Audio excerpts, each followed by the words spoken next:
പത്രങ്ങളൊക്കെ വരുന്നതിന് മുമ്പ്, ഈ പത്രങ്ങളൊക്കെ കണ്ടുപിടിക്കുന്നതിന് മുമ്പ് പണ്ട് കാലങ്ങളിൽ നമ്മുടെയൊക്കെ മുന്നത്തെ തലമുറ ഉപയോഗിച്ചുകൊണ്ടിരുന്ന സന്ദേശങ്ങൾ കൈമാറാനും ഓരോ പ്രബന്ധങ്ങൾ എഴുതാനും ഇങ്ങനെയുള്ള കാര്യങ്ങളൊക്കെ ചെയ്യാനായിട്ട് ഉപയോഗിച്ചുകൊണ്ടിരുന്ന താളിയോലകൾ, നമ്മുടെ പനയോലകൾ, അതേപോലെ തന്നെ മൃഗത്തിൻ്റെ തോലുകൾ, പിന്നെ ഉപയോഗിക്കുന്നതെന്ന് പറഞ്ഞാൽ തുണിയിൽ മഷി മുക്കി എഴുതുക, ഇങ്ങനെയുള്ള കാര്യങ്ങളൊക്കെ ആയിരുന്നു പണ്ട് കാലങ്ങളിൽ ചെയ്തിരുന്നത്.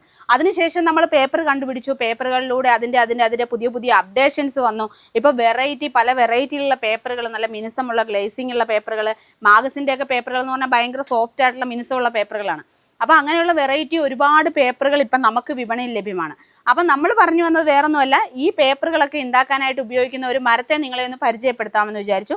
ഗ്രാൻഡിക്സ് എന്ന് പറയുന്ന ഒരു വൃക്ഷമാണ്, യൂക്കാലിയുടെ സ്പീഷീസിൽ വരുന്ന ഒന്നാണ്.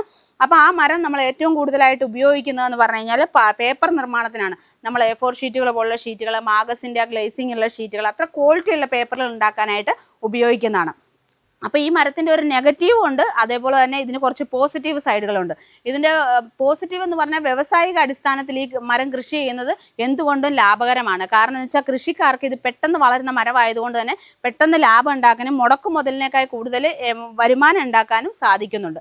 കൂടാതെ നമ്മളിതിൻ്റെ ഒരു നെഗറ്റീവ് എന്ന് പറയുന്നത്, ഇത് വെച്ച് പിടിപ്പിക്കുന്ന ഏരിയകളിലുള്ള ഭൂഗർഭജലം മുഴുവൻ ഈ ഒരു മരം വലിച്ചെടുക്കും എന്നുള്ളതാണ്. അത് വലിയൊരു നെഗറ്റീവാണ്. പക്ഷേ എന്നാലും നമുക്കത് പറയാതിരിക്കാൻ പറ്റില്ല. പക്ഷെ വ്യവസായിക അടിസ്ഥാനത്തിൽ നോക്കുമ്പോൾ ഇത് വളരെ ലാഭമുള്ളൊരു കൃഷിയാണ്. കാരണം പെട്ടെന്ന് വളരുന്നു, അത് കട്ട് ചെയ്താലും അതിൻ്റെ കുറ്റിയിൽ നിന്ന് അടുത്ത വൃക്ഷം വളരുന്നു.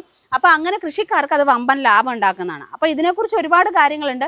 ഇതിൻ്റെ എസൻഷ്യൽ ഓയിലുകളുണ്ട്. ഇതിനെക്കുറിച്ചുള്ള ഡീറ്റെയിൽ വീഡിയോ നമ്മൾ ചെയ്തിട്ടുണ്ട്. അത് നമ്മുടെ ചാനലിൽ നമ്മൾ അപ്ലോഡ് ചെയ്തിട്ടുണ്ട്. അതിനെക്കുറിച്ച് ഡീറ്റെയിൽ ആയിട്ട് അറിയേണ്ടവർക്ക് ആ വീഡിയോ ഒന്ന് കണ്ടു കഴിഞ്ഞാൽ ഫുള്ളായിട്ട് കാണാം, മനസ്സിലാക്കാൻ പറ്റും.